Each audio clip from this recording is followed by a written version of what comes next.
Ethan is 5 handicap and he's been struggling with this driver recently.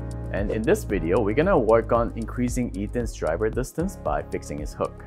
Hey Ethan, so yeah, recently you told me you've been struggling with the hook.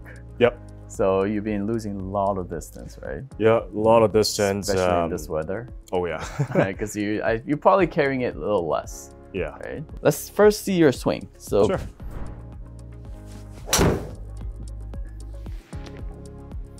Yeah. Is that what's happening at the golf course? Yeah. So left miss. Yeah. Okay, let's try one more shot. Something like that. This will be a little better version of your hook. Yep. Okay, little baby draw.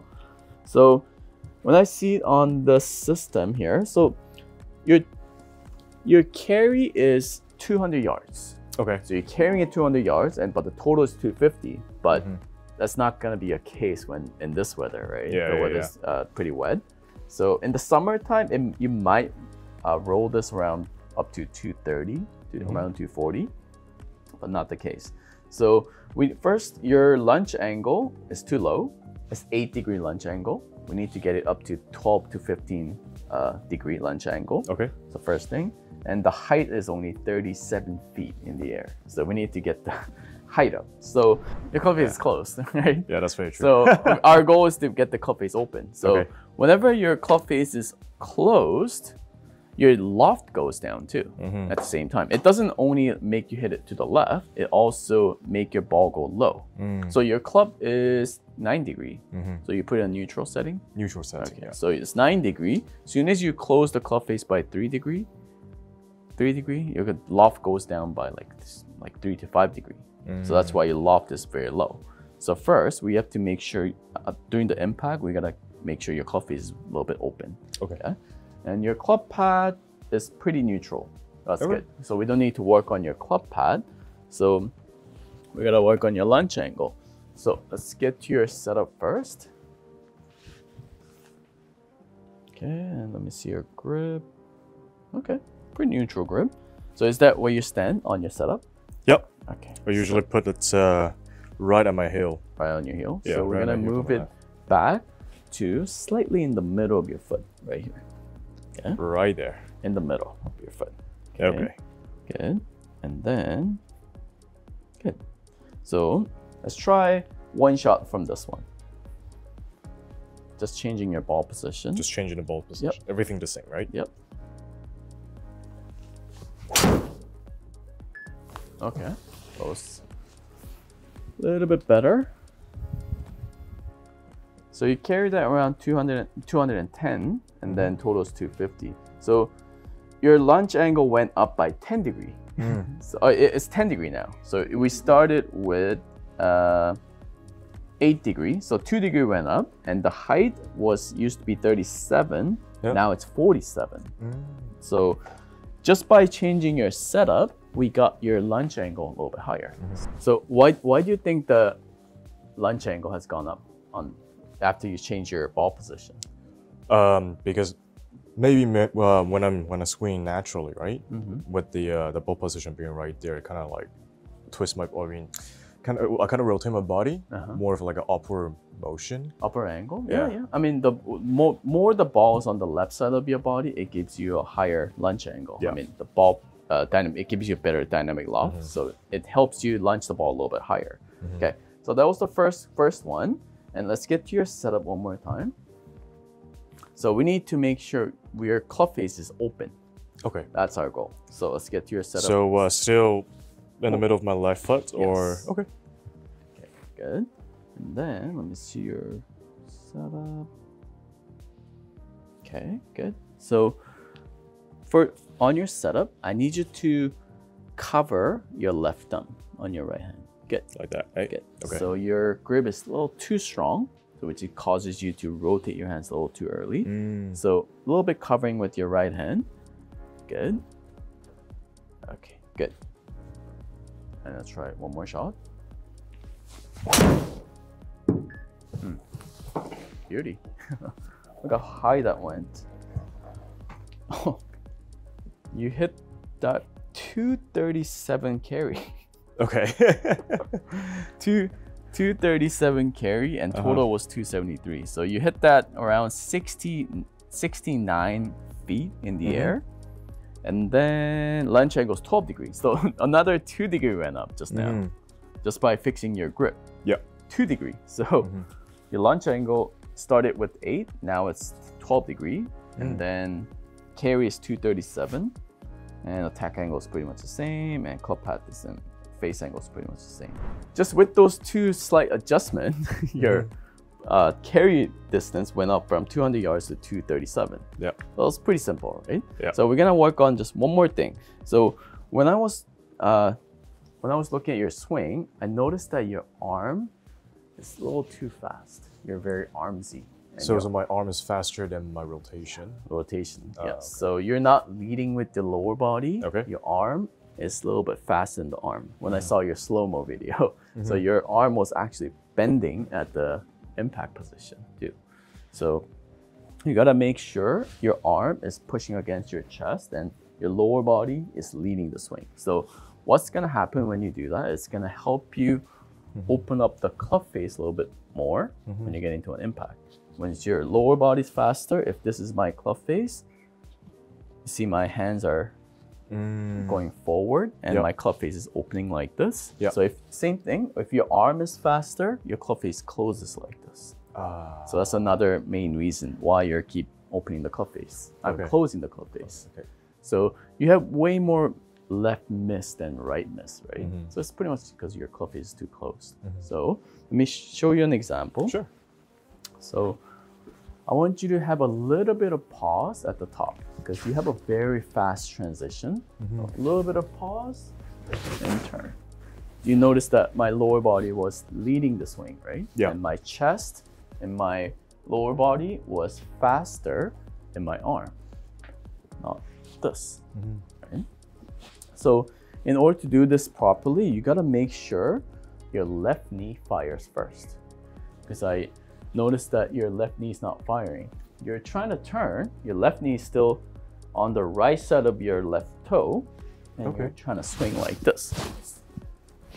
Like this. I see. So you gotta make sure you gotta clear your left knee first, and then turn and release.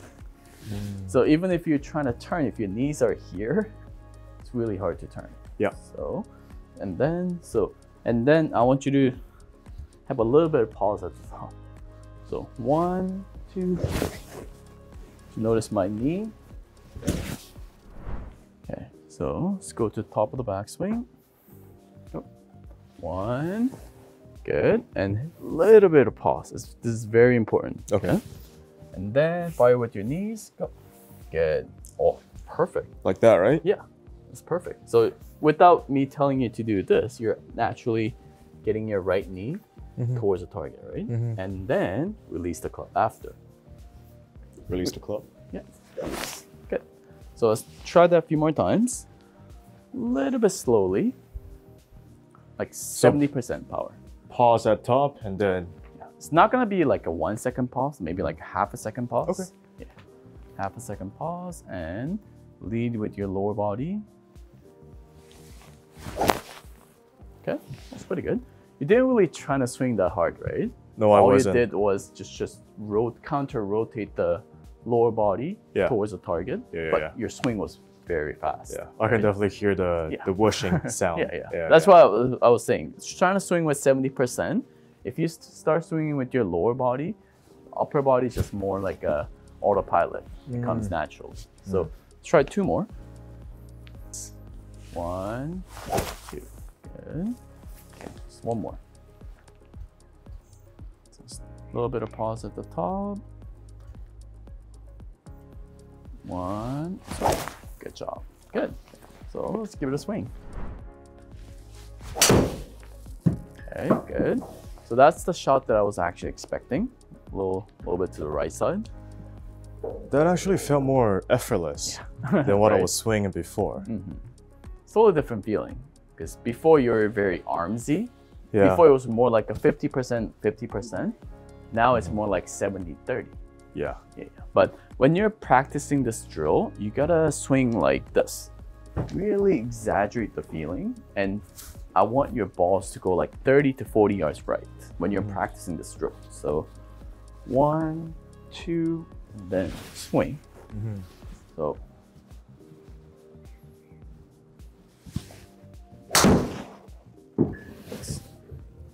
see, my cuff is wide open, goes right side, right?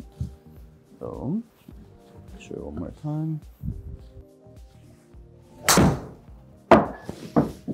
Goes super right, right? There's no way, it's very hard for me to close the face when I lead with my lower body. I do have a question for you though, James, because you're saying that when you're starting to fire with your left knee, right? It's hard to pull left. Yes. Now, with that being said, then the automatic bow flight, we're going kind of like a push slice or like a slice, right? If we were to hit straight, do we have to do anything with our hand or like anything to make it go straight, or just kind of like do a normal swing as before? Okay. We're just doing this to fix your hook. Okay. So we just want to hit it to the right side as much as possible, and then go back to your old swing. And then it starts to go back into the center. I see what you mean. So it's like when you're trying to fix a slice, you got to start learning to hit a hook. And then once you know how to hit a hook and just go back to your normal swing, it's going to come back to the center. That's pretty much what we're doing. Okay, sounds good. Because we don't want to, if there's a water on the left, what would you do? Oh, you gotta choose slice any day. Yeah, I mean, if there's a water on the right, so you gotta start hitting it to the left. But that depends on your alignment. But yeah, let's try 2 more shots like this. Imagine the balls. There's a water on the left side of the middle. Okay. If you hit it left of the middle, that's water. Okay. And you gotta start hitting that shot around 5 to 10 shots in a row. And then once that's very easy, that's when you go back to your normal swing. Okay. Good. Okay, very good. So that's great. Let's try 1 more shot. So imagine there's water on the left, and then make sure to lead with your lower body and make sure your arm is delayed. Yeah. Yes.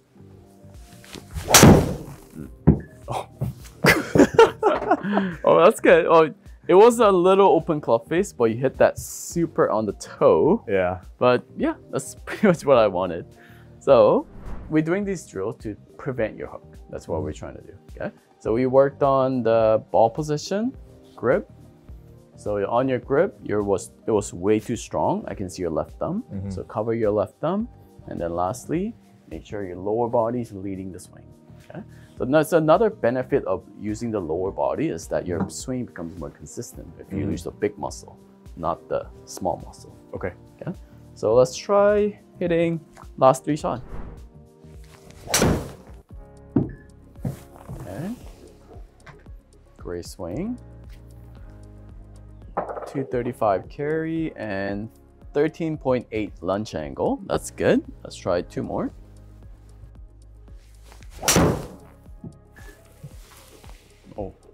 Oh, same thing. Little baby fade. Oh, good. 12-degree lunge angle and 230 carry, 260 total. Good. Okay, let's finish off with one last good one. One last go. Okay. Yeah. Oh, beauty.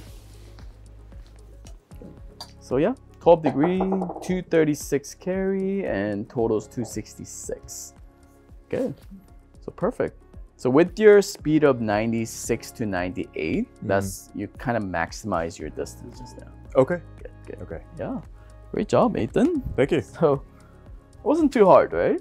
It's just a few drills and a few adjustments to your swing. Yeah, that's it. So now you don't have to aim like 30 to 40 yards right of the target and start hitting a hook or a draw. Yep. So now you can just confidently aim at the center of the fairway and hit your little baby draw or baby fade. Yeah. Today we increased your driving distance by 20 to 30 yards just by fixing your hook. And we did a slight adjustment to your grip, ball position, and the hip rotation. Yep. Right? And you did pretty well. Thank Good you. job. Thanks for watching this video. If you like this video, please like and subscribe, and see you guys soon.